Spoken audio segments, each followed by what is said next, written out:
Jesus ante Caifás.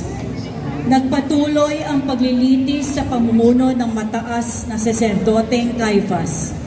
Sumagot si Jesucristo, "Tunay nga ang sinabi mo. Mula ngayon, makikita ninyo ang anak na tao na nakaupo sa kanan ng may kapal at darating mula sa mga ulap ng kalangitan." Agad na winarak ni Caifás ang kanyang sariling damit at inakusahan ng Panginoon ng kalapastanganan.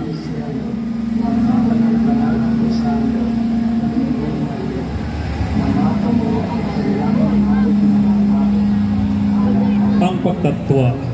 Makatlong ulit, itinatwa ni Apostol Pedro ang Panginoon. Kasunod dito ay ang pagtilaok ng manok bilang katuparan ng naunang hula ni Jesus.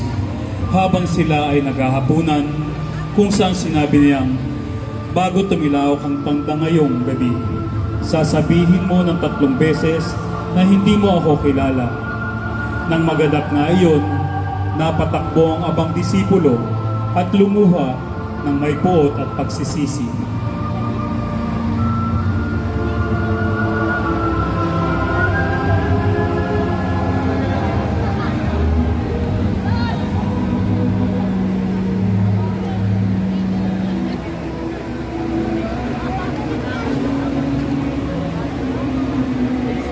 Ang pagbiring kay Jesus. Habang si Jesus ay nasa mga kawan na nagbabantay sa kanya, ang Panginoon ay nilibak at pinaghampas. Siya ay piniringan ng mga bantay, kung saan sa pasyong mahal ay sinabi, "Tinakpan na alipala, iyong mahal niyang mukha." Pinagsasampal at tinanong din siya ng walang tigil, "Hulaan mo, sino ang umampas sa iyo?" Paulit-ulit siyang nilait at kinatuwaan.